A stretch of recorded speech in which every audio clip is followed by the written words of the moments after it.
பிரியத்துக்குரியவர்களே, இயேசு கிறிஸ்துவின் இனிதான நாமத்தினாலே உங்கள் யாவருக்கும் என்னுடைய அன்பான வாழ்த்துதல்கள்.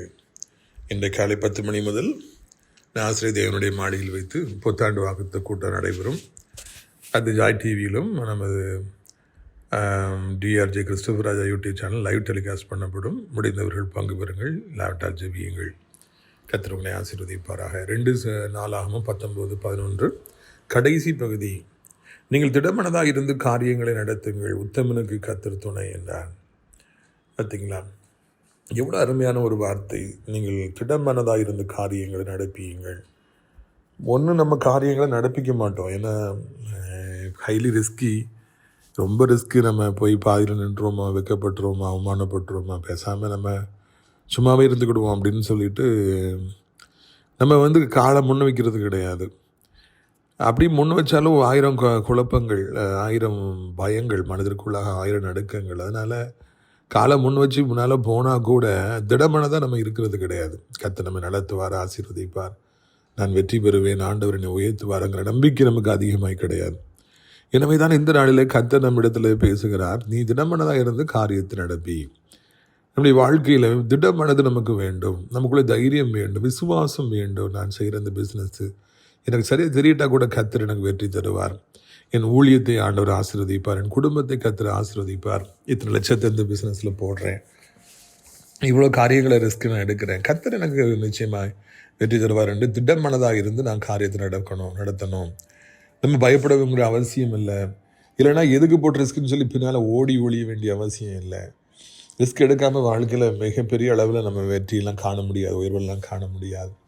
எனவே திடமனதாக இருந்து நான் காரியங்களை நடப்பிக்கணும். அதுக்கு நம்மளை தயார்படுத்தணும். ஆண்டவர் மேலே அவ்வளோ விசுவாச நம்பிக்கையும் நமக்கு வேணும்.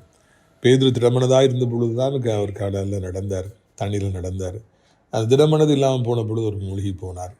அடுத்த அந்த பகுதியை பாருங்கள். உத்தமனுக்கு கர்த்தர் துணை. நம்ம கர்த்தருக்கு பிரியமாய் வாழும் பொழுது, பிரசுத்தமாய் வாழுகிற பொழுது, நம்முடைய வழிகளெல்லாம் தூய்மையானதாக இருக்கிற பொழுது, நாம் எல்லோருக்கும் உதவி செய்ய வேண்டும் என்கிற எண்ணம் நமக்குள்ளே காணப்படுகிற பொழுது நாம் இதை அறிந்து கொள்ள வேண்டும். கர்த்தர் நமக்கு துணையாக இருக்கிறார். நம்முடைய வாழ்க்கையெல்லாம் அவர் துணையாக இருக்கிறார். நம்முடைய பாதையெல்லாம் அவர் துணையாக இருக்கிறார். நம்ம முயற்சிகளெல்லாம் ஒரு துணையாக பக்கபலமாக இருக்கிறார். ஆண்டவர் நமக்கு துணையாக இருப்பாருன்னா நம்மளை யார் அசைக்க முடியுமா? முடியவே முடியாது. மாபெரும் வெற்றியை கர்த்தர் நமக்கு தருவார். உத்தமனுக்கு கர்த்தர் துணை. அந்த வாழ்க்கையில் அந்த வார்த்தைகளை மறக்கவே கூடாது. கர்த்தர் உங்களுக்கு துணையாக இருப்பார். ஆண்டவர் துணையாக இருந்து அவர் நடத்துவார். ஆண்டவர் கடைசி வரைக்கும் நம்முடைய வாழ்க்கையில் நம்ம கூட இருப்பார். எத்தனையோ நண்பர்கள் வந்தார்கள், சென்றார்கள். அவங்களால நம்ம கூட இருக்க முடியல. கொஞ்சம் காலத்தில் நம்ம விட்டு தூர போயிட்டாங்க. அதுக்கப்புறம் நம்மளுக்கு எதிரிகளாக மாறிட்டாங்க. அதுக்கு பிறகு நம்மளை அழிக்கிறதா அவங்க வேலையாக வச்சுருக்காங்க. என்ன ஒரு சோதனை, என்ன ஒரு வேதனையான காரியம் பார்த்தீர்கள். ஆனால் கர்த்தருடைய அன்பு மாறாதது. அவர் என்றைக்கும் நம்மை நேசிப்பார், என்றைக்கும் நம்மை வழிநடத்துவார். உங்களுடைய ஆசீர்வாதத்திற்காக நான் ஜெபிக்கும்படியாக விரும்புகிறேன். கண்களை மூடுவீர்களா? அப்பா பிதாவே, சத்தத்தை கேட்குற பிள்ளைகள் ஒவ்வொருவரையும் ஆசீர்வதிங்க. அனைத்து காரியங்களும் கர்த்தருடைய கரம் கூட இருக்கட்டும். ஒன்று குறைபடக்கூடாது. பாத்திரங்கள் நிரம்பி வழியணும். வியாதியே வேண்டாம்ப்பா. ஹாஸ்பிட்டல் ஐயா, அலைச்சல்கள் வேண்டாம், வீணான அலைச்சல்கள் வேண்டாம். இந்த பிள்ளையுடைய மன விருப்பங்களை நிறைவேற்றுங்க. இந்த நாளில் எதிர்பார்த்துக்கிற காரியங்களை வாய்க்க செய்யுங்க. தேவைகளை சந்திங்க. இயேசுவின் மூலம் ஜெபிக்கிறோம் நல்ல பிதாவே, ஆமென். ஆண்டவர் இந்த நாள் முழுவதும் உங்களோடு உங்களை ஆசீர்வதித்து நடத்துவாராக.